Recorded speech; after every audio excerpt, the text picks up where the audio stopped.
She's doing fine, but something's wrong. The silence in the house was a thick, cloying thing. It had been like that ever since the accident.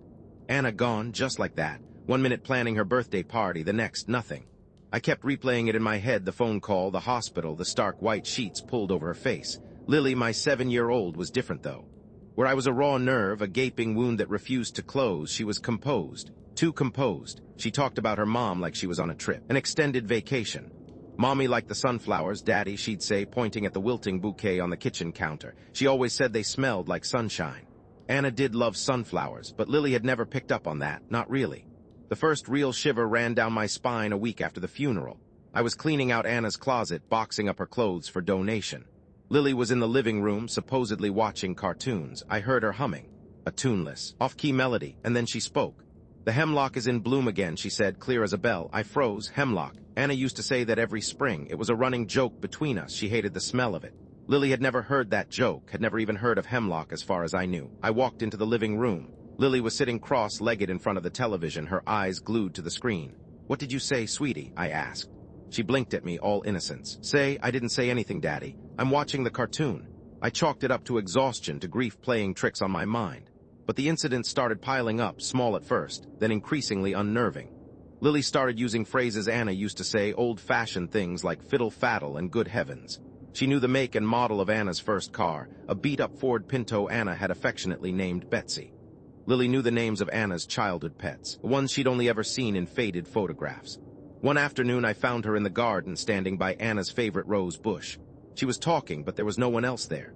"Yes, Mama," she was saying, her voice unnervingly calm. "I understand. I'll be good. I promise." I rushed over, my heart pounding in my chest. "Lily, who are you talking to?" She turned to me, her eyes wide and guileless. "Just talking to the roses, Daddy. They are lonely." I started sleeping less. Every creak of the house, every rustle of leaves outside the window sent a jolt of fear through me. I tiptoed into Lily's room just to watch her sleep, to reassure myself that she was still my daughter. But even that brought little comfort. There was something different about her. I made an appointment with Dr. Carter, Lily's pediatrician. She listened patiently to my concerns, nodding sympathetically. "Mark, it's understandable that you're worried," she said. "Lily has experienced a profound loss. It's not uncommon for children to develop coping mechanisms, even unusual ones. It could be a way for her to feel closer to her mother." She recommended a child psychologist, Dr. Emily Carter. More appointments, more platitudes. Dr. Carter said Lily was processing her grief in her own way, that the imaginary conversations were a form of play therapy. She assured me that Lily was remarkably resilient, but I wasn't convinced. Resilient didn't explain the knowing look in Lily's eyes, the way she sometimes seemed to be looking through me, not at me. Mrs. Davison, our elderly neighbor, added fuel to the fire. She stopped me one day while I was taking out the trash. "Mark, dear," she said, her voice low and conspiratorial. "I hope you don't mind me saying this, but I've seen Lily out in the garden at all hours. Late at night sometimes, talking and laughing to herself. She never did that before Anna passed." I felt a cold dread creep into my bones. Then there was Ethan, Lily's classmate. He was a small, timid boy, the kind who always seemed to be on the verge of tears. One day as I was picking Lily up from school, Ethan tugged on my sleeve. "Mr. Thompson," he squeaked. "Lily says her mommy is coming back and that she's angry." I knelt down, trying to keep my voice even. "Angry? Why would her mommy be angry, Ethan?" He shrugged, his eyes wide with fear. "I don't know. But Lily says she's going to make everyone pay." That night I went up to the attic. I hadn't been up there since Anna's death. It was filled with dusty boxes and forgotten memories. I was looking for something, anything, that might explain what was happening to Lily. I found Anna's old journals. They were filled with her thoughts, her dreams, her fears. And then I saw it. A series of entries from a few years ago, when Anna's career as a writer was really taking off. She wrote about feeling followed. A dark presence, she called it. A sense that something was watching her, waiting. And then there were the drawings. Strange, unsettling symbols that she'd sketched repeatedly throughout the journals. Interlocking circles, inverted crosses, symbols I didn't recognize. One symbol in particular caught my eye, a spiral enclosed within a triangle. It looked vaguely familiar. I started researching the symbols online. I found a few references to ancient occult practices, to rituals involving summoning and binding spirits. The descriptions were vague and fragmented, but they filled me with a growing sense of unease. Lily started exhibiting physical changes, subtle at first, a fleeting flicker in her eyes, a momentary shift in color from blue to a disturbingly dark shade. She developed an aversion to sunlight, complaining that it hurt her eyes. She became withdrawn, spending hours alone in her room, whispering to herself. I confided in Sarah, Anna's sister. She was a rock, always there for me, always supportive. But even she had a hard time believing me at first. Mark, you're grieving, she said, her voice gentle. You're not thinking clearly. Lily's just a child. Then she saw it. We were at my house having dinner. Lily was sitting at the table, picking at her food. She looked up at Sarah, a strange smile playing on her lips. You always were jealous of Anna, weren't you, Sarah? She said, her voice low and husky. Jealous of her talent, her beauty, her life. Sarah's face went white. Lily, that's not a very nice thing to say.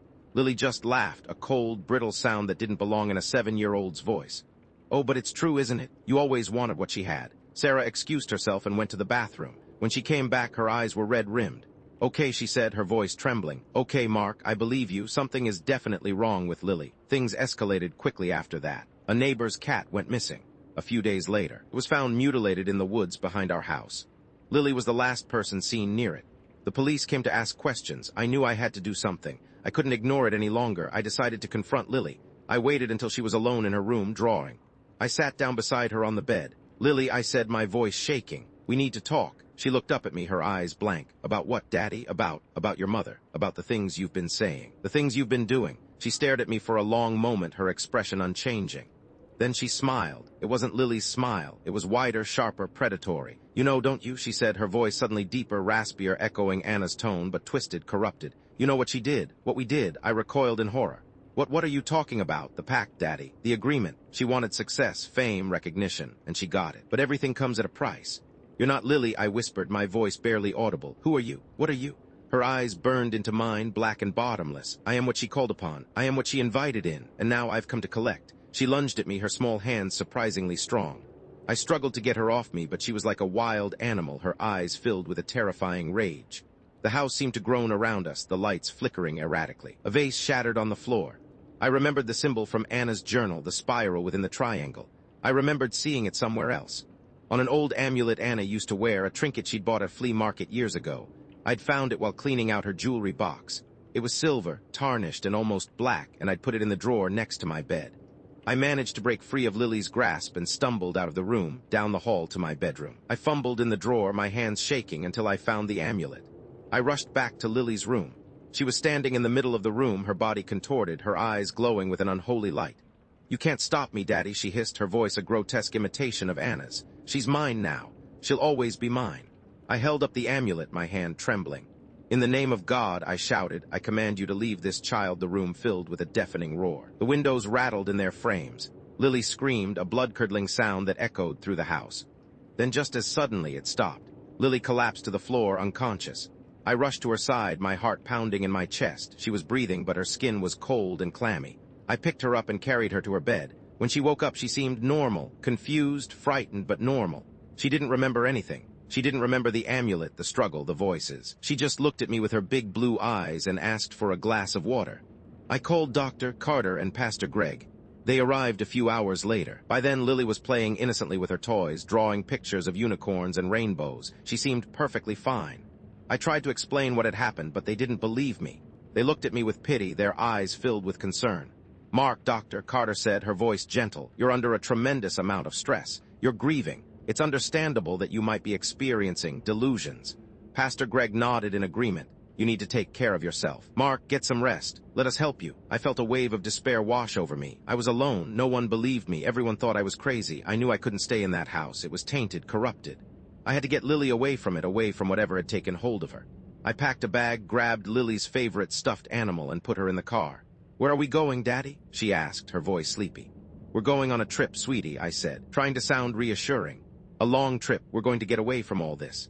As we drove away, the sun began to set, casting long, ominous shadows across the landscape. Lily looked out the window, a small smile playing on her lips. Don't worry, Daddy, she said, her voice soft and melodic. But something was wrong, too familiar. It wasn't Lily's voice at all. It was Anna's. She's doing fine now. I glanced at her in the rearview mirror. Her eyes were completely black, reflecting the setting sun. But something else was wrong, too wrong. Lily wasn't in the back seat. What I was looking at was not my daughter.